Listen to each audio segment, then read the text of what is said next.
When it comes to stamping, wood versus acrylic, which one is better and what's the difference? Well, let me tell you. Okay, this is Stamping 101, wood versus acrylic. You know, you don't know when you go to the craft store which one to buy because there are so many choices.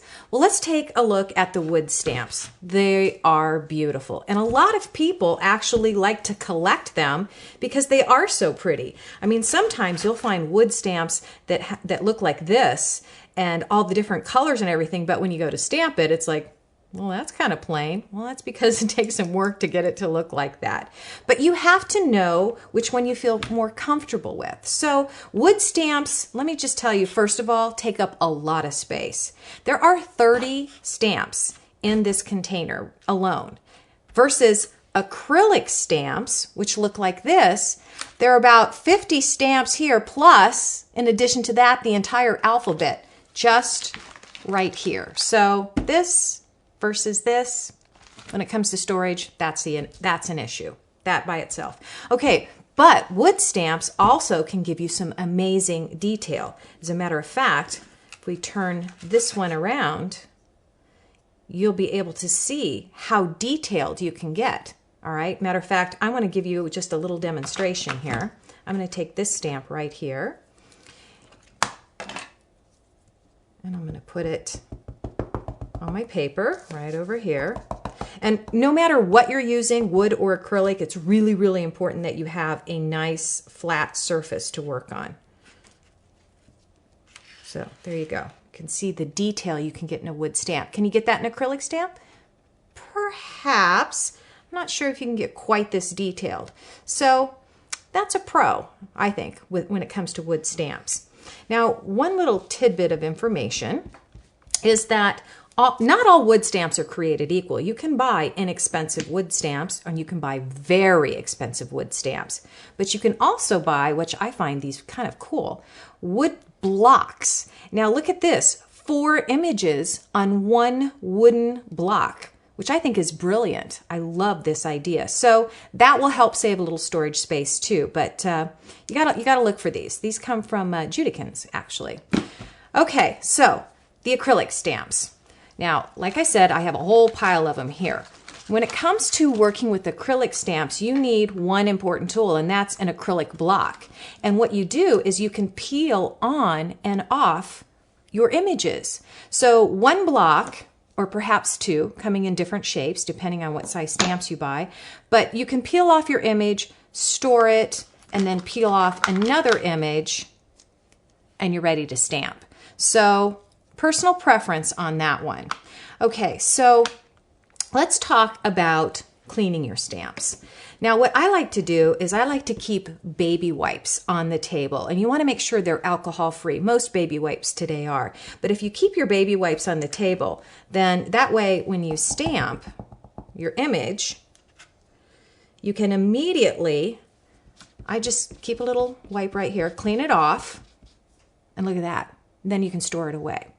Now, if for some reason any ink gets stuck inside your stamp, you know what? Don't worry about it. It's okay. It's not going to ruin your stamp. But by doing this, every time you stamp, whether it's wood or acrylic, it will really help your stamps last a lot longer because they are an investment either way. Okay, so let's talk about inks. Inks, there are plenty of inks out on the market. This one is a pigmented ink.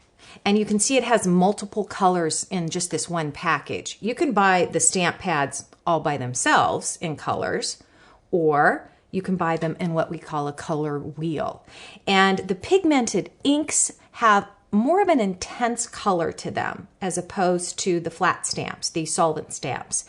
So if you want like an intense color, look for pigmented ink. If you want something that is going to be permanent and last a long time, then you want something that's solvent. And that will give you a really nice impression. And when it dries, it will be permanent. So A lot of us want that though when we're working on all of our art.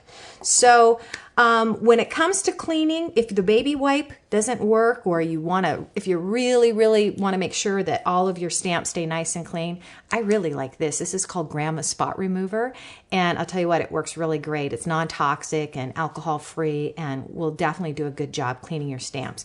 One thing that you don't want to do with your wood stamps is soak them in water. It will ruin your stamps and your investment will go down the drain.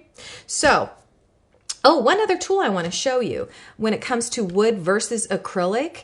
When you're trying to, create some sort of a design with your stamps, the one thing that I do like about the acrylic stamps is because you can see through the acrylic, so you can see where you're placing your stamp. And this little doohickey right here, I think is kind of cool because it will allow you, let me put it on there straight, it will allow you to do an image, multiple images actually. This is another way to ink your stamp, by the way. Instead of putting your stamp on top of the pad, you can use the pad on top of your ink. This will allow you to do an image across a paper. Look at that. Because you can see through it, you can see where the image is going to end up, just like that. So I'll just give you a little demo there. I can see that, line it up, and boom. Well, I didn't do a very good job stamping that, but you can see how something like an acrylic plate or block will really make all the difference in the world. So it's wood versus acrylic. You know what? It's really your choice and it's your investment, and it's all up to how you want to be creative.